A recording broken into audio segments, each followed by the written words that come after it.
شاہ روم نے ان کے پاس قریش کے قافلے میں ایک آدمی بلانے کو بھیجا، اور اس وقت یہ لوگ تجارت کے لیے ملک شام گئے ہوئے تھے، اور یہ وہ زمانہ تھا جب رسول اللہ صلی اللہ علیہ وآلہ وسلم نے قریش اور ابو سفیان سے ایک وقتی عہد کیا ہوا تھا۔ جب ابو سفیان اور دوسرے لوگ ہرقل کے پاس اہلیہ پہنچے جہاں ہرقل نے دربار طلب کیا تھا، اس کے گرد روم کے بڑے بڑے لوگ، علماء، وزراء، امراء بیٹھے ہوئے تھے۔ ہرقل نے ان کو اور اپنے ترجمان کو بلوایا، پھر ان سے پوچھا کہ تم میں سے کون شخص مدعی رسالت کا زیادہ قریبی عزیز ہے؟ ابو سفیان کہتے ہیں کہ میں بول اٹھا کہ میں اس کا سب سے زیادہ قریبی رشتہ دار ہوں۔ یہ سن کر ہرقل نے حکم دیا کہ اس ابو سفیان کو میرے قریب لا کر بٹھاؤ اور اس کے ساتھیوں کو اس کی پیٹھ کے پیچھے بٹھا دو۔ پھر اپنے ترجمان سے کہا کہ ان لوگوں سے کہہ دو کہ میں ابو سفیان سے اس شخص کے یعنی محمد صلی اللہ علیہ وسلم کے حالات پوچھتا ہوں، اگر یہ مجھ سے کسی بات میں جھوٹ بول دے تو تم اس کا جھوٹ ظاہر کر دینا۔ ابو سفیان کا قول ہے کہ اللہ کی قسم، اگر مجھے یہ غیرت نہ آتی کہ یہ لوگ مجھ کو جھٹلائیں گے تو میں آپ صلی اللہ علیہ وآلہ وسلم کی نسبت ضرور غلط گوئی سے کام لیتا۔ خیر، پہلی بات جو ہرقل نے مجھ سے پوچھی وہ یہ کہ اس شخص کا خاندان تم لوگوں میں کیسا ہے؟ میں نے کہا وہ تو بڑے اونچے عالی نسب والے ہیں۔ کہنے لگا اس سے پہلے بھی کسی نے تم لوگوں میں ایسی بات کہی تھی؟ میں نے کہا نہیں۔ کہنے لگا اچھا، اس کے بڑوں میں کوئی بادشاہ ہوا ہے؟ میں نے کہا نہیں۔ پھر اس نے کہا بڑے لوگوں نے اس کی پیروی اختیار کی ہے یا کمزوروں نے؟ میں نے کہا نہیں، کمزوروں نے۔ پھر کہنے لگا اس کے تابعدار روز بڑھتے جاتے ہیں یا کوئی ساتھی پھر بھی جاتا ہے؟ میں نے کہا نہیں۔ کہنے لگا کہ کیا اپنے اس دعوے نبوت سے پہلے کبھی کسی بھی موقع پر اس نے جھوٹ بولا ہے؟ میں نے کہا نہیں، اور اب ہماری اس سے صلح کی ایک مقررہ مدت ٹھہری ہوئی ہے، معلوم نہیں وہ اس میں کیا کرنے والا ہے۔ ابو سفیان کہتے ہیں میں اس بات کے سوا اور کوئی جھوٹ اس گفتگو میں شامل نہ کر سکا۔ ہرقل نے کہا کہ کیا تمہاری اس سے کبھی لڑائی بھی ہوتی ہے؟ ہم نے کہا کہ ہاں۔ بولا پھر تمہاری اور اس کی جنگ کا کیا حال ہوتا ہے؟ میں نے کہا لڑائی ڈول کی طرح ہے، کبھی وہ ہم سے میدان جنگ جیت لیتے ہیں اور کبھی ہم ان سے جیت لیتے ہیں۔ ہرقل نے پوچھا وہ تمہیں کس بات کا حکم دیتا ہے؟ میں نے کہا وہ کہتا ہے کہ صرف ایک اللہ ہی کی عبادت کرو، اس کا کسی کو شریک نہ بناؤ اور اپنے باپ دادا کی شرک کی باتیں چھوڑ دو، اور ہمیں نماز پڑھنے، سچ بولنے، پرہیزگاری اور صلہ رحمی کا حکم دیتا ہے۔ یہ سب سن کر پھر ہرقل نے اپنے ترجمان سے کہا کہ ابو سفیان سے کہہ دے کہ میں نے تم سے اس کا نسب پوچھا تو تم نے کہا کہ وہ ہم میں عالی نسب ہے، اور پیغمبر اپنی قوم میں عالی نسب ہی بھیجے جایا کرتے ہیں۔ میں نے تم سے پوچھا کہ دعوے نبوت کی یہ بات تمہارے اندر اس سے پہلے کسی اور نے بھی کہی تھی تو تم نے جواب دیا کہ نہیں۔ تب میں نے اپنے دل میں کہا کہ اگر یہ بات اس سے پہلے کسی نے کہی ہوتی تو میں سمجھتا کہ اس شخص نے بھی اس بات کی تلقین کی ہے جو پہلے کہی جا چکی ہے۔ میں نے تم سے پوچھا کہ اس کے بڑوں میں کوئی بادشاہ بھی گزرا ہے؟ تم نے کہا کہ نہیں۔ تو میں نے دل میں کہا کہ ان کے بزرگوں میں سے کوئی بادشاہ ہوا ہوگا تو کہہ دوں گا کہ وہ شخص اس بہانے اپنے آباء و اجداد کی بادشاہت اور ان کا ملک دوبارہ حاصل کرنا چاہتا ہے۔ اور میں نے تم سے پوچھا کہ اس بات کے کہنے یعنی پیغمبری کا دعویٰ کرنے سے پہلے تم نے کبھی اس کو درگوئی کا الزام لگایا ہے؟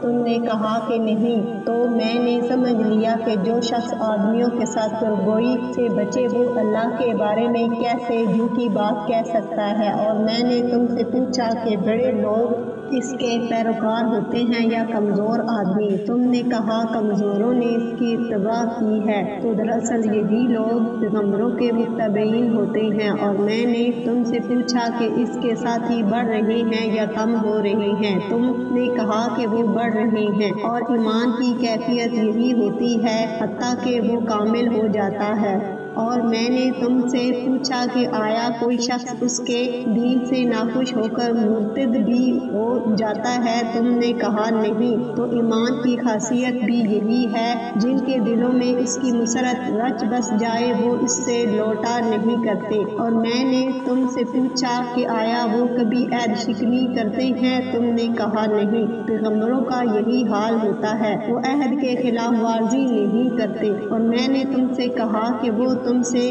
کس چیز کے لیے کہتے ہیں؟ تم نے کہا وہ ہمیں حکم دیتے ہیں کہ اللہ کی عبادت کرو، اس کے ساتھ کسی کو شریک نہ ٹھہراؤ، اور تمہیں بتوں کی پرستش سے روکتے ہیں، سچ بولنے اور پرہیزگاری کا حکم دیتے ہیں۔ لہٰذا اگر یہ باتیں جو تم کہہ رہے ہو سچ ہیں تو عنقریب وہ اس جگہ کا مالک ہو جائے گا جہاں میرے یہ دونوں پاؤں ہیں۔ مجھے معلوم تھا کہ وہ پیغمبر آنے والا ہے، مگر مجھے یہ معلوم نہ تھا کہ وہ تمہارے اندر ہوگا۔ اگر میں جانتا کہ اس تک پہنچ سکوں گا تو اس سے ملنے کے لیے ہر تکلیف گوارا کرتا۔ اگر میں اس کے پاس ہوتا تو اس کے پاؤں دھوتا۔ ہرقل نے رسول اللہ صلی اللہ علیہ وآلہ وسلم کا وہ خط منگایا جو آپ نے دحیہ کلبی رضی اللہ عنہ کے ذریعے حاکم بصرہ کے پاس بھیجا تھا، اور اس نے وہ ہرقل کے پاس بھیج دیا۔ پھر اس کو پڑھا تو اس میں لکھا تھا، اللہ کے نام کے ساتھ جو نہایت مہربان اور رحم والا ہے۔ اللہ کے بندے اور اس کے پیغمبر حضرت محمد صلی اللہ علیہ وآلہ وسلم کی طرف سے یہ خط ہے شاہ روم کے لیے۔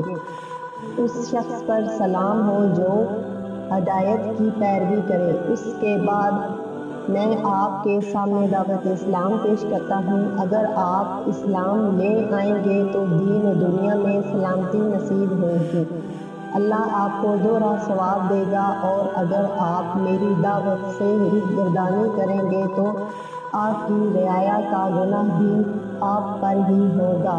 اور اہل کتاب، ایک ایسی بات پر آ جاؤ جو ہمارے اور تمہارے درمیان یکساں ہے، وہ یہ کہ ہم اللہ کے سوا کسی کی عبادت نہ کریں اور کسی کو اس کا شریک نہ ٹھہرائیں، اور نہ ہم میں سے کوئی کسی کو اللہ کے سوا اپنا رب بنائے۔ پھر اگر وہ اہل کتاب اس بات سے منہ پھیر لیں تو مسلمانوں، تم ان سے کہہ دو کہ تم مانو یا نہ مانو، ہم تو ایک اللہ کی اطاعت گزار ہیں۔ ابو سفیان کہتے ہیں، جب ہرقل نے جو کچھ کہنا تھا کہہ دیا اور خط پڑھ کر فارغ ہوا تو اس کے ارد گرد بہت شور و غوغا ہوا، بہت سی آوازیں اٹھی اور ہمیں باہر نکال دیا گیا۔ تب میں نے اپنے ساتھیوں سے کہا کہ ابو کبشہ کے بیٹے، نبی کریم صلی اللہ علیہ وآلہ وسلم کا معاملہ تو بہت بڑھ گیا، دیکھو تو اس سے بنی اصفر روم کا بادشاہ بھی ڈرتا ہے۔ مجھے اس وقت سے اس بات کا یقین ہو گیا کہ نبی کریم صلی اللہ علیہ وسلم عنقریب غالب ہو کر رہیں گے، حتیٰ کہ اللہ نے مجھے مسلمان کر دیا۔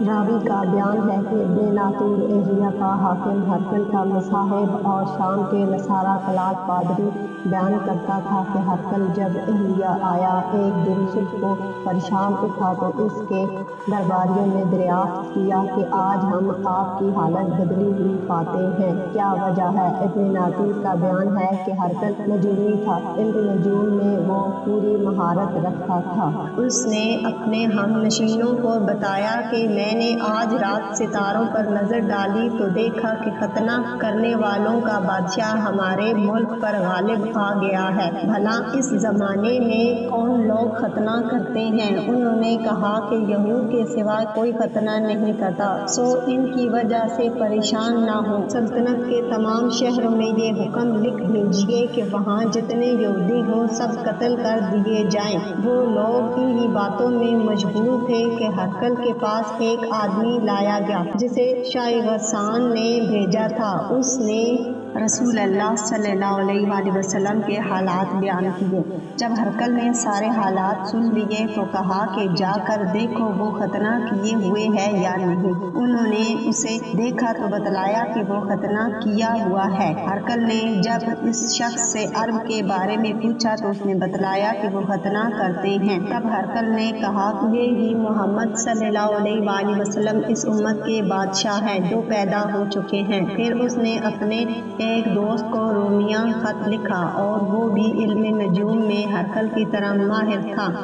پھر وہاں سے ہرقل حمص چلا گیا۔ ابھی حمص سے نکلا نہیں تھا کہ اس کے دوست کا خط اس کے جواب میں آ گیا۔ اس کی رائے بھی نبی کریم صلی اللہ علیہ وآلہ وسلم کے ظہور کے بارے میں ہرقل کے موافق تھی کہ محمد صلی اللہ علیہ وآلہ وسلم واقعی پیغمبر ہیں۔ اس کے بعد ہرقل نے روم کے بڑے آدمیوں کو اپنے حمص کے محل میں طلب کیا اور اس کے حکم سے محل کے دروازے بند کر لیے گئے۔ پھر وہ اپنے خاص محل سے باہر آیا اور کہا، اے روم والو، کیا ہدایت اور کامیابی میں کچھ حصہ تمہارے لیے بھی ہے؟ اگر تم اپنی سلطنت کی بقا چاہتے ہو تو پھر اس نبی کی بیعت کر لو اور مسلمان ہو جاؤ۔ یہ سننا تھا کہ پھر وہ لوگ وحشی گدھوں کی طرح دروازوں کی طرف دوڑے مگر انہیں بند پایا۔ آخر جب ہرقل نے اس بات سے ان کی یہ نفرت دیکھی اور ان کے ایمان لانے سے مایوس ہو گیا تو کہنے لگا کہ ان لوگوں کو میرے پاس لاؤ۔ جب وہ دوبارہ آئے تو اس نے کہا کہ میں نے جو بات کہی تھی اس سے تمہاری دینی پختگی کی آزمائش مقصود تھی، سو وہ میں نے دیکھ لی۔ تب یہ بات سن کر وہ سب کے سب اس کے سامنے سجدے میں گر پڑے اور اس سے خوش ہو گئے اور بالآخر ہرقل کی آخری حالت یہ ہی رہی۔